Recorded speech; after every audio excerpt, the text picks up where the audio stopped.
Marks के बारे में तो आपने सुना ही होगा। उनका क्लास का कॉन्सेप्ट जहाँ पे वो बात करते हैं प्रोलेटारिएट और बुर्जुआज के बारे में। लेकिन ये क्लास होता क्या है?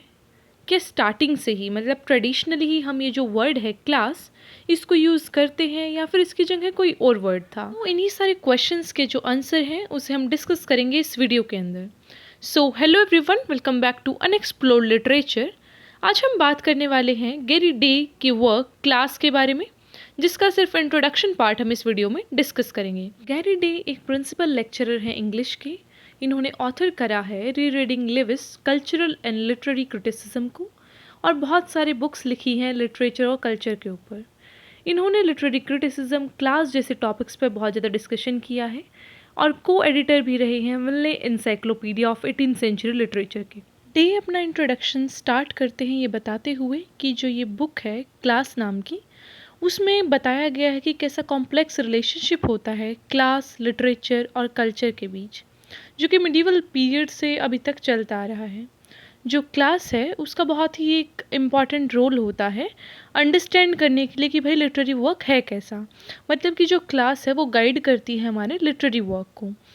जो ये टेक्स्ट है वो प्रेजेंट करता है एक link between the economic form of capitalism और जो लिटरेरी रिप्रेजेंटेशन है। मतलब कि जो एक पर्टिकुलर क्लास है वो कैसा लिखती है। तो एक जो क्लास का फैक्टर है ना कि भाई पैसे से क्या इन्फ्लुएंस पड़ेगा, एक इकोनॉमिक तौर से क्या इन्फ्लुएंस पड़ेगा किसी पॉपुलर कल्चर पे या फिर लिटरेरी फॉर्म पे, उसका डिस्कशन किया गया है इस वर्क में।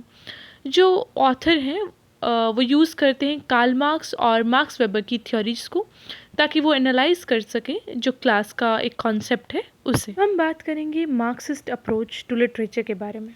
तो सबसे पहला अप्रोच है वो है जॉर्ज लुकास का, जो कि क्लेम करते हैं कि जो लिटरेचर है पर्टिकुलरली नोवेल, वो एक इतना इम्पॉर्टेंस रखता है या फिर वो इतनी काबिलियत रखता है कि वो पेनिट्रेट कर सके सरफेस ऑफ सोसाइटी के ऊपर। मतलब कि वो जो हिडन कनेक्शंस होते हैं ना जो हमारी सोसाइटी के अंदर चल रहा है, जैसे कि मैं एग्जांपल के तौर पे बताऊं प्राइड एंड प्रेजुडिस।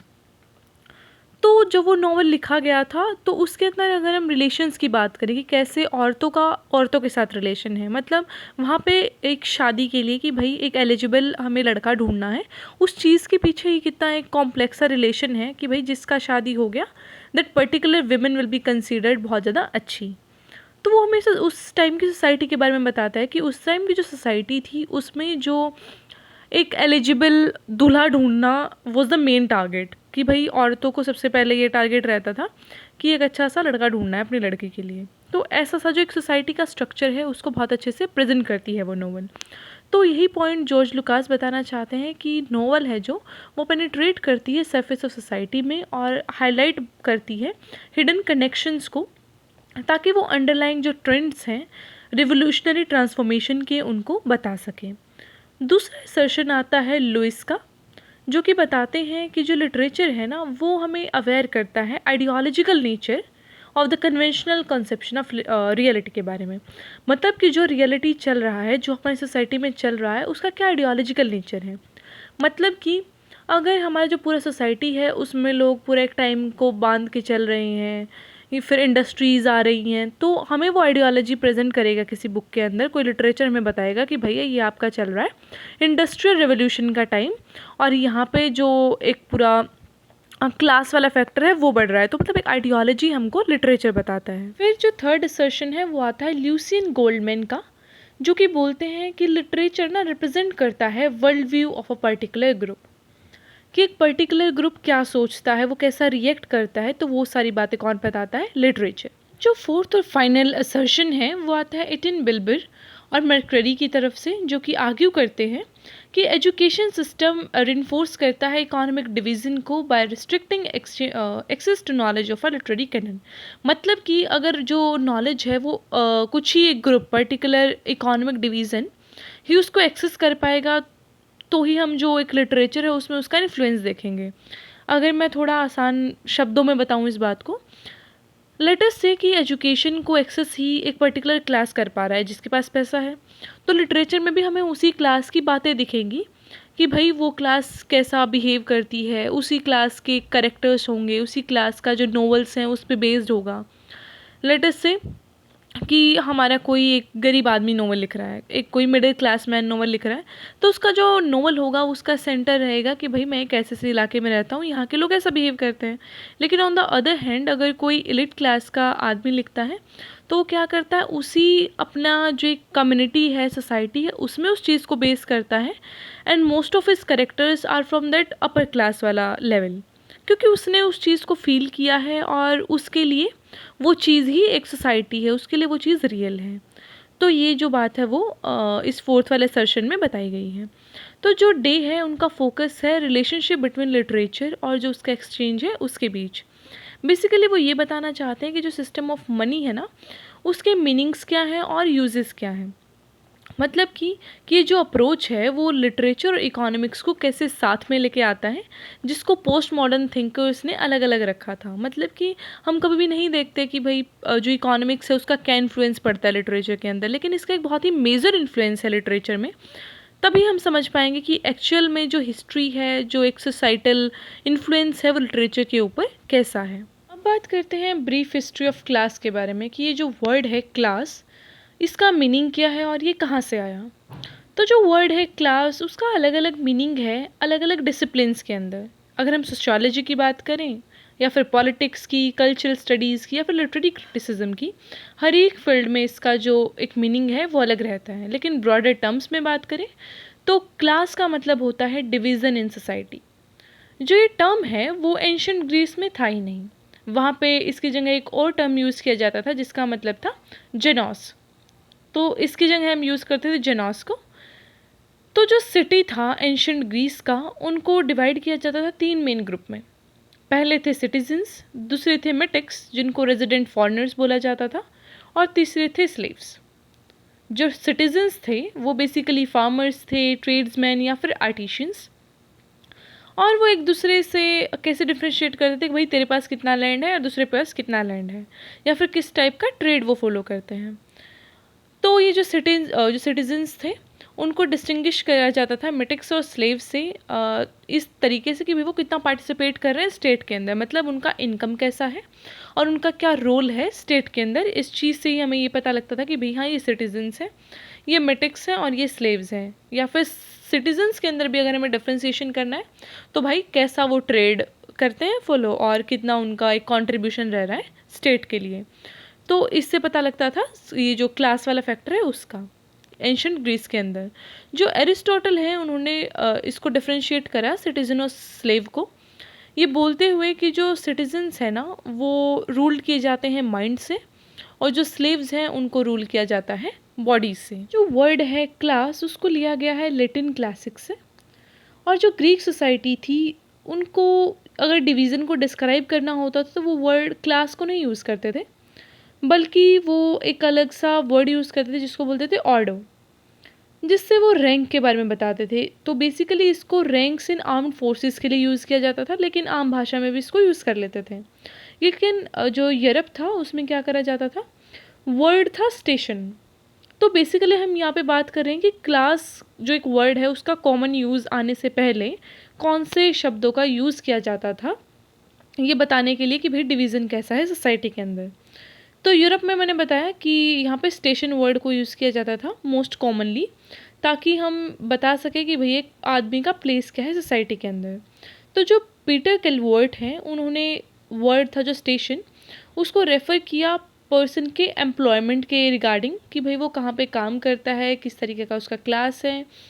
एक इंडिविजुअल तरीके से बताया जाता है ये चीज़, ना कि सोसाइटल तरीके से कि हम कलेक्टिव तरीके पे किसी का लेवल बता रहे हैं। इट्स नॉट लाइक दैट, इसमें हम इंडिविजुअल का रैंक बताते हैं। लेकिन जो मोस्ट कॉमन वर्ड था सोशल डिवीज़न के लिए वो बाद में क्या बन गया, ऑर्डर। फिर जो 17th सेंचुरी के एक प्योरिटन थे रिचर्ड बैक्स्टर, उन्होंने बताया कि जो क्रिश्चियन सोसाइटी है वो टॉलरेट नहीं करती आइडलनेस को, और वो स्ट्रेस करती है कि भाई हार्ड वर्क ही है जो जस्टिफाई कर पाएगा सोसाइटी के डिवीज़न को, कि कौन रिच है कौन पुअर है, तो कौन कैसा लेबर करता है वही एक डेस्टिनी बता पाएगा इंसान की कि हेवन और हेल में कौन जाएगा। तो बेसिकली उन्होंने क्या बताया कि आदमी का जो काम है वो डिसाइड करेगा कि वो कैसा है। तो जो 17th सेंचुरी था उसके अंदर जो वर्ड है क्लास एंटर करता है इंग्लिश लैंग्वेज के अंदर।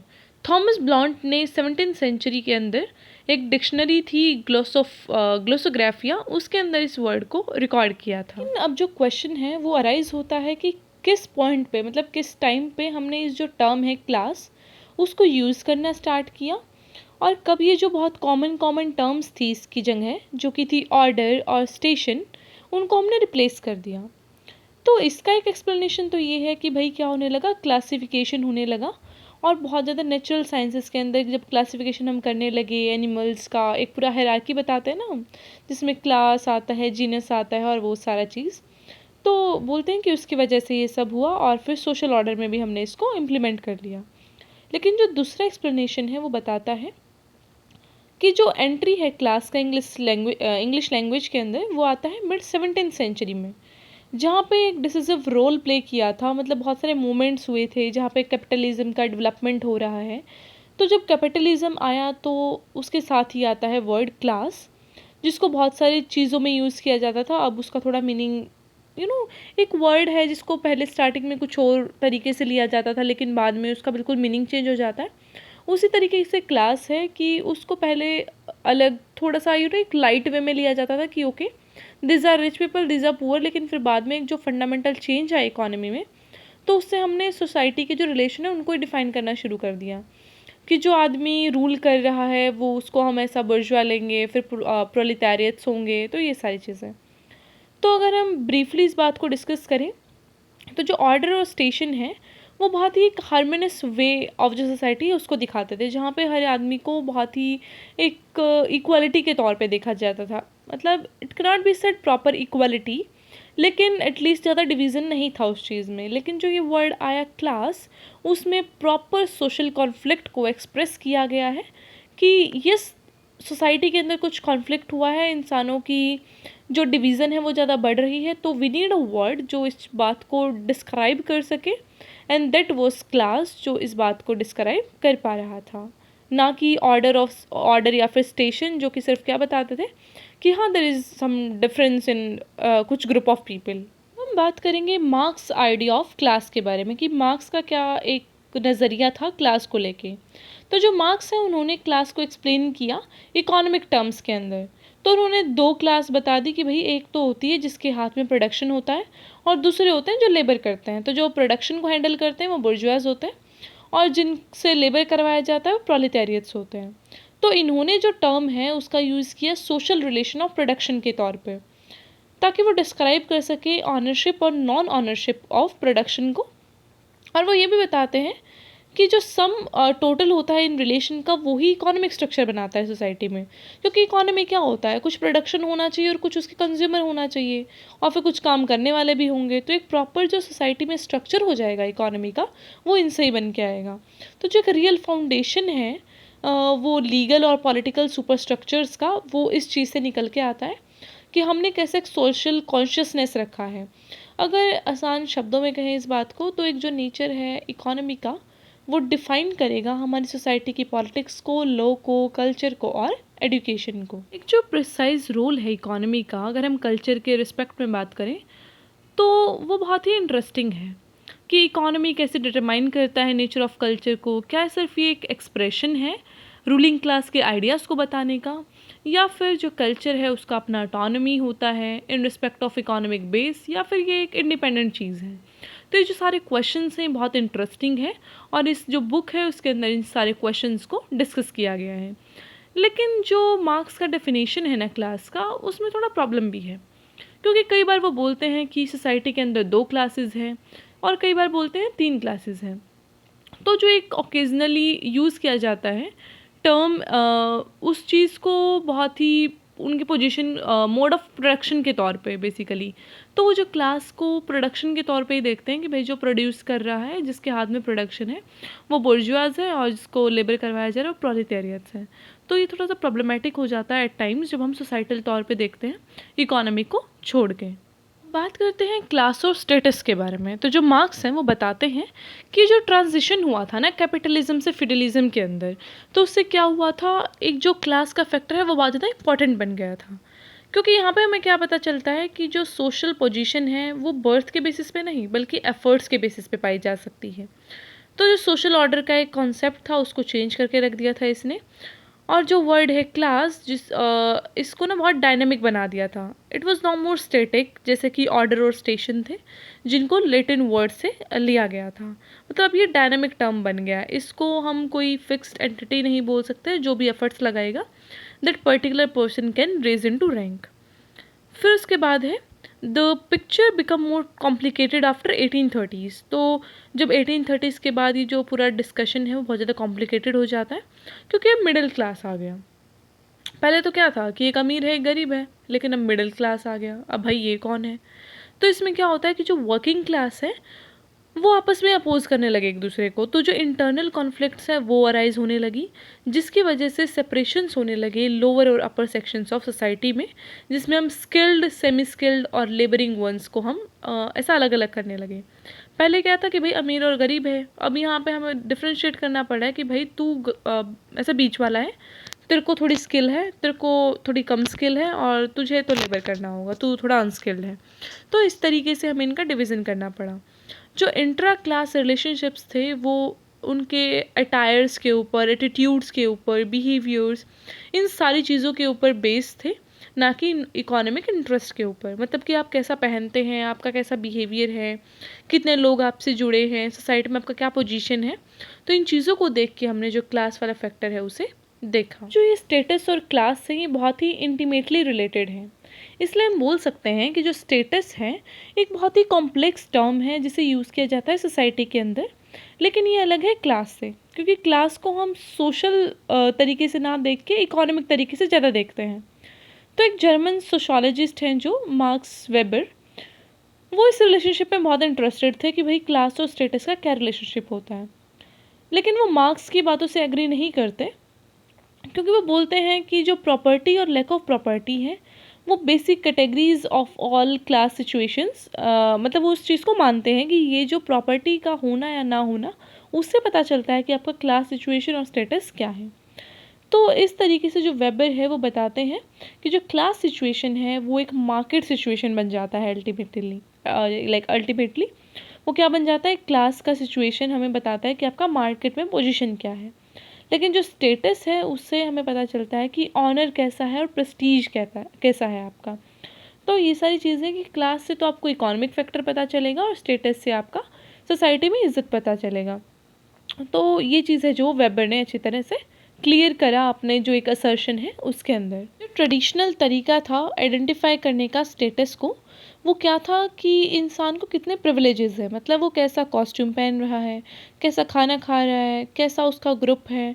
तो एक जो स्टाइल ऑफ ड्रेस है वो क्या बता देता था कि आप कौन से ग्रुप से बिलोंग करते हैं। तो जो स्टेटस है मोर लाइकली वो क्या करता था, एक्सप्रेस किया जाता था एक्टिविटीज़ और एटीट्यूड से। तो हम ये बोल सकते हैं कि स्टेटस आपको पता चलेगा कि इंसान के कल्चर से, वो कैसे कल्चर से बिलोंग करता है। तो इसको हम सिनोनिमस बोल सकते हैं कल्चर के। लेकिन हम एक कंज्यूमर सोसाइटी में रहते हैं, तो it is very reasonable to assume कि जो स्टेटस है वो उसका ही ज़्यादा होगा जिसका कि क्लास ज़्यादा है। तो जो स्टेटस है उसको हम क्लास के साथ देख सकते हैं एज अ बैलेंस, और जो कल्चर है उसे क्लास के साथ देखा जा सकता है एक बहुत ही एसोसिएटेड टर्म करके। मतलब ये जो सारी टर्म्स हैं, क्लास, कल्चर और जो स्टेटस है, वो इंटरमिक्स्ड है। मतलब जिसका क्लास हाई है उसका स्टेटस भी हाई होगा, अब स्टेटस हाई है तो कल्चर भी हाई होगा। तो इस तरीके से मतलब एक दूसरे से बहुत ही कनेक्टेड टर्म्स हैं ये। क्लास को इन टर्म्स ऑफ एक्सचेंज देखेंगे तो जो टर्म है एक्सचेंज, उसको हम बोल सकते हैं एक्सचेंज रिलेशन के तौर पे कि कैसा एक जो प्रोडक्शन है उसका एक्सचेंज हो रहा है। अगर मार्क्स के टर्म में बोलें तो जो एक्सचेंज रिलेशन है वो क्या है, एक प्रोसेस है जिसमें हम कमोडिटीज़ को एक्सचेंज करते हैं मनी के लिए। देखो ये बहुत ही इकोनॉमिकल सा चीज़ है कि भाई मैंने कुछ सामान तुम्हें दिया। पहले बार्टर सिस्टम होता था, हम सबको पता है कि पहले कुछ एक फिक्स सा चीज़ कि भाई मैं तेरे को चावल दे दूँगा, मेरे को एप्पल चाहिए तो मेरे को एप्पल दे दे। तो अब हमें ऐसा ढूंढना पड़ता था कि भाई उस जिसको एप्पल चाहिए उसी को हम चावल दे सकते थे। मतलब दोनों की जो डिमांड्स हैं वो सेम होनी चाहिए। मतलब कि अगर मेरे पास चावल है तो सामने वाले को चावल की ज़रूरत होनी चाहिए, अगर उसके पास एप्पल है और मुझे एप्पल चाहिए। तो ऐसा पूरा एक कंडीशन था, जो कोइंसिडेंस वाला चीज़ है वो होना चाहिए। लेकिन फिर हमने मनी को इंट्रोड्यूस किया, तो यही बता रहा है कि जब हम अपना एक्सचेंज करना स्टार्ट कर देते हैं मनी में, तो इससे क्या होता है कि रिप्रेजेंटेशन मिल जाता है कमोडिटीज़ को, एंड हमें इससे कुछ कॉमन ढूंढने की ज़रूरत नहीं होती। But what we have common is कि जो ह्यूमन लेबर है जिसने उन्हें प्रोड्यूस किया है। तो बेसिकली वो यही बता रहे हैं कि यहाँ पे मनी से कैसे एक्सचेंज किया जाता है, और उस मनी के पीछे, उस प्रोडक्ट के पीछे जो ह्यूमन लेबर है बेसिकली हम उसको एक्सचेंज कर रहे हैं यहाँ पे। तो ये था मार्क्स का मार्क्स का एक डेफिनेशन किसको लेके, एक्सचेंज को लेके। फिर यहाँ पे बात की गई है कि जो मनी है ना, वो डिफ्रेंशिएट नहीं करती कि किस टाइप का लेबर है, लेकिन जो वैरायटी ऑफ फिजिकल या फिर मेंटल वर्क है वो टाइम के टर्म्स में देखा जाता है।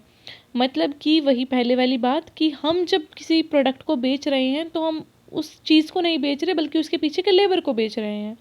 तो एक जो क्वांटिटी और क्वालिटी वाला चीज़ है ना, उसको यहाँ पे देखा गया है कि हम कैसा सिस्टम ऑफ रिप्रेजेंटेशन रखते हैं, कि कैसी तो उस चीज़ की क्वालिटी है और किस तरीके का क्वांटिटी है, मतलब कितना टाइम उस पर इन्वेस्ट किया गया है, तो उस चीज़ का हम एक्सचेंज करते हैं। तो 1998 में डेविड कैनेडन ने क्लेम किया था जो class is hierarchy and it is the most accurate description of English social structure. मतलब कि जो इंग्लिश सोशल स्ट्रक्चर चलता है, इंग्लिश जो लैंड्स है, मतलब जो इंग्लैंड है वहाँ पे क्या चल रहा है, जो भी एक हायरार्की चल रही है, डिवीज़न ऑफ पीपल चल रहा है सोसाइटी के अंदर, वो क्लास के बेसिस पे है। एक पूरा कल्चरल स्टडीज़ को हम कैसे देखते हैं, तो इन सारी चीज़ों का जिक्र किया था डेविड ने।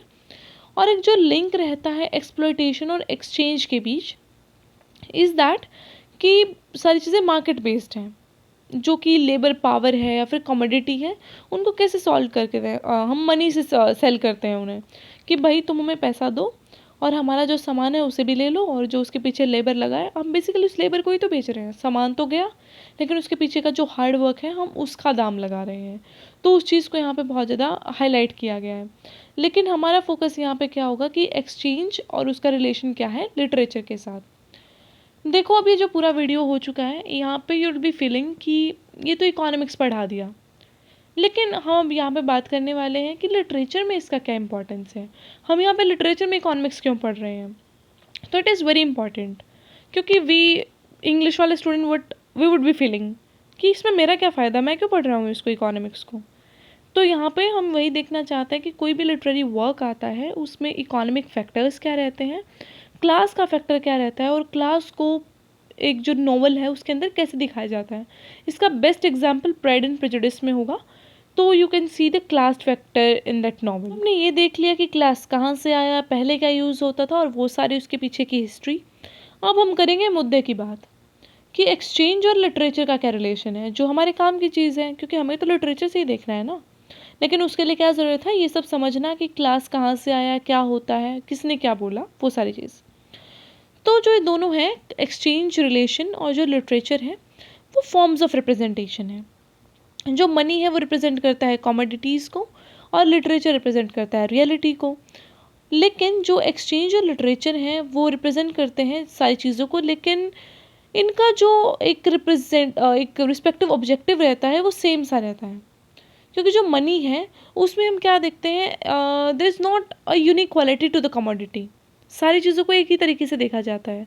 लेकिन जब हम बात करते हैं लिटरेचर की एक्सचेंज के बारे में, तो यहाँ पे एक इमेजिनिंग वर्ल्ड की चीज़ें देखी जाती हैं जिनका रिलेशनशिप होता है कॉम्प्लीमेंट्री और contradictory.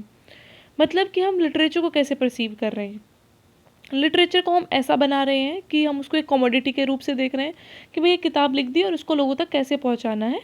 That is just it's exchange value, कि हमने एक इमेजिन्ड वर्ल्ड लिखा, कुछ उसके बारे में स्टोरियाँ फ्रेम कर दी, and now we are exchanging it, कि हमारा जो दिमाग है उसको हम एक्सचेंज कर रहे हैं, इन शॉर्ट हमारे दिमाग के आइडियाज़ को।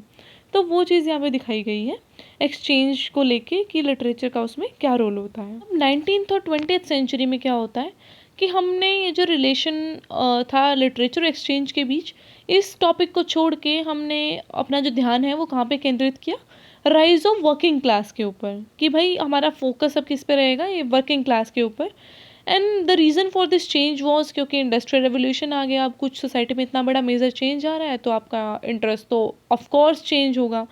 पहले लोग किसकी बात करते थे, पहले लोग करप्शन की बात करते हैं। मतलब अगर हम 5 साल देखें एक पूरा इलेक्शन पीरियड का, तो पहले लोग बेरोज़गारी की बात करते हैं, जॉब्स की बात करते हैं, लेकिन फिर पॉलिटिकल पार्टियाँ क्या करती हैं लास्ट में, रिलीजन का मुद्दा उठा देंगी, या फिर कुछ ऐसा, फिर हमारा दिमाग ही अलग हो जाता है क्योंकि उस टाइम पे इलेक्शन है, ठीक है। तो वो वाली चीज़ें तो हमें फिर हमारा वोट ना इमोशनल तरीके से लिया जाता है, तो आप उसको थोड़ा सा वहाँ पे रिलेट कर सकते हैं कि स्टार्टिंग में हम कुछ और सोच रहे हैं, लेकिन जब इंडस्ट्रियल रिवोल्यूशन आया हमारी सोसाइटी में जो चल रहा है उसके अकॉर्डिंग हम इन्फ्लुएंस्ड हो गए and we started talking about this. ये जो सारा इंटरेस्ट ग्रुप्स का एक फॉर्म था उसके बारे में। जो एंड्रयू मिलर हैं वो बताते हैं कि जो पॉलिटिक्स ऑफ क्लास रहता है वो बहुत ही प्रोग्रेसिवली डिसेंटर्ड है, क्योंकि प्री ऑक्यूपेशन करता है वो जेंडर, रेस और एथनिसिटी के साथ। फिर स्टीफन कॉलोनी असर्ट करते हैं कि जो फ्रिक्वेंटली इनकेंटेड क्वार्टर रहता है रेस का, क्लास का, जेंडर का, सेक्सुअल ओरिएंटेशन का, there is no doubt that जो क्लास है उसको बहुत ही लिस्ट फैशनेबल माना जाता है। एंड डिस्पाइट द फैक्ट कि जो सारे एविडेंस हैं वो सजेस्ट करते हैं कि class remain the single most powerful determinant of the life chances. तो यहाँ पे आई नो आपको थोड़ा बोरिंग लग रहा होगा, लेकिन ये असर्शंस बहुत इंपॉर्टेंट है जो कि आपको कोट करना पड़ेगा एग्जाम के अंदर। तो आपको बताना होगा कि जो स्टीफन कॉलोनी है वो क्या कह रहे हैं, एंड्रयू मिलर क्या कह रहे हैं, किसका क्या मानना है। तो जो स्टीफन कॉलोनी है उन्होंने यही बताया कि क्लास का फैक्टर लास्ट में बहुत इंपॉर्टेंट रह जाता है।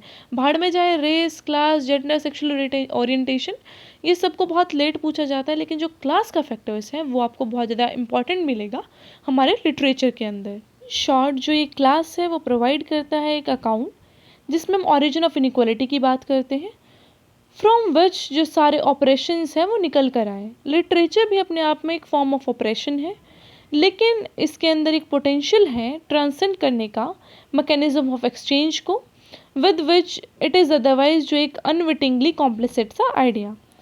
तो हमें जो एक लिटरेचर का इम्पॉर्टेंस है क्लास और इन सारी टर्म्स में उसको देखना था।